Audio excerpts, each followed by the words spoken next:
హైదరాబాద్ లోక్సభ కాన్స్టిట్యున్సీలో అసదుద్దీన్ ఓవైసీని గెలిపించే బాధ్యత కాంగ్రెస్ పార్టీ తన నెత్తి మీద వేసుకుందా?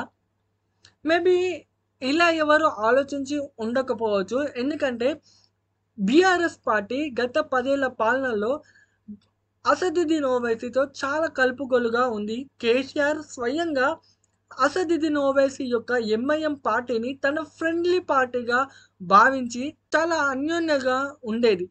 సో, ఇప్పుడు చాలామంది ఏమనుకుంటారు, అసదుద్దీన్ ఓవైసీ ఇప్పుడున్న పార్లమెంట్ ఎలక్షన్‌లో బీఆర్ఎస్‌కి సపోర్ట్ చేశారు.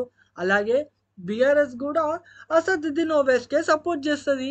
సో, ఇవి రెండే కలిసి మళ్ళా పోటీ చేస్తాయి అనే ఆలోచనలో ఉండి ఉంటారు. కాకపోతే రీసెంట్‌గా ఫిరోజ్ ఖాన్ మాట్లాడిన మాటలు చాలా మందికి ఆశ్చర్యాన్ని కలిగించింది. ఇంకొందరికి పెద్దగా ఆశ్చర్యం ఏం అనిపించకపోవచ్చు. ఏందంటే ఫిరోజ్ ఖాన్ ఏం చెప్పిండంటే, అసదుద్దీన్ ఓవైసీ అనే వ్యక్తిని గెలిపించడం మా బాధ్యత. హైకమాండ్‌లో అసదుద్దీన్ ఓవైసీతో పొత్తు కుదిరింది. అండ్ మా హైకమాండ్ అసదుద్దీన్ ఓవైసీని గెలిపించాలని చెప్పిండు. మా రేవంత్ రెడ్డి తోటి అసదుద్దీన్ ఓవైసీకి దోస్తీ ఏర్పడింది అని ఫిరోజ్ ఖాన్ తనను అడిగిన మీడియా రిపోర్టర్‌కి చెప్పిండు. అంటే ఏంది? అసదుద్దీన్ ఓవైసీ ఆ రాష్ట్రంలో ఎవరు అధికారంలో ఉంటే వాళ్ళతో కలిసిమెలిసి ఉంటాడు అనేది వాదన చాలా ఏళ్ళుగానే వస్తుంది. అంతకుముందు రాజశేఖర్ రెడ్డి, ఆ తర్వాత చంద్రబాబు నాయుడు, ఆ తర్వాత కిరణ్ కుమార్ రెడ్డి, రోషయ్య, ఆ తర్వాత మళ్ళా తెలంగాణలో అధికారం వచ్చాక కేసీఆర్ తోటి, ఇప్పుడు రేవంత్ రెడ్డి తోటి దోస్తీ కట్టడం అనేది సహజంగానే జరుగుతుంది అనేది ప్రతి ఒక్కరి తెలంగాణ పౌరులకు చాలా స్పష్టంగా కనిపిస్తుంది. సో, అదే పరిణామంగా ఇప్పుడు రేవంత్ రెడ్డి సీఎం అయిండు. కాంగ్రెస్ పార్టీ అధికారంలోకొచ్చింది. సో, ఎప్పటిలాగానే ఆనవాయితీగానే అసదుద్దీన్ ఓవైసీ రేవంత్ రెడ్డితో ముచ్చట్లు పెట్టి తనకు అనుకూలంగా ఉండేటట్టు చూసుకుంటున్నాడు అనేది తెలుస్తుంది. సో, ఈ రకంగానే హైదరాబాద్‌లో అసదుద్దీన్ ఓవైసీపై టఫ్ క్యాండిడేట్ పెట్టకుండా అసదుద్దీన్ గెలిచేటట్టు చూడమని రేవంత్ రెడ్డి తన పార్టీలో ఉన్న నాయకులకు చెప్పినట్టు కనబడుతుంది.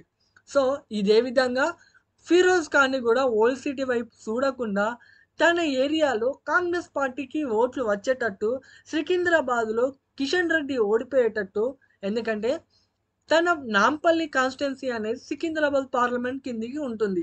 కనుక ఫిరోజ్ ఖాన్ తన కాన్స్టిట్యున్సీ వరకే పరిమితం అయ్యి, తన కాన్స్టిట్యున్సీలో కాంగ్రెస్ పార్టీ అభ్యర్థికి ఎక్కువ ఓట్లు వచ్చేటట్టు చూసుకోమని చెప్పినట్టు కనపడుతుంది. ఫిరోజ్ ఖాన్ గూడా ఎలాంటి మొహమాటం లేకుండా ఎవరు అడిగినా గానీ తను అసదుద్దీన్‌తో వ్యక్తిగతంగా పోరాటం చేస్తున్నాను. ఓల్డ్ సిటీలో ముస్లిమ్స్‌కి న్యాయం జరిగేటట్టు చూస్తున్నానని తను మొహమాటం లేకుండానే కుండ బద్దలు కొట్టినట్టు మాట్లాడుతున్నాడు. అలాగే కాంగ్రెస్ పార్టీకి అసదుద్దీన్ ఓవైసీని ఓడించే అంత ఇంట్రెస్ట్ లేదని, అలాగే కాంగ్రెస్ పార్టీకి అసదుద్దీన్ ఓవైసీకి దోస్తీ ఏర్పడిందని నిర్మొహమాటంగానే చెప్తున్నాడు.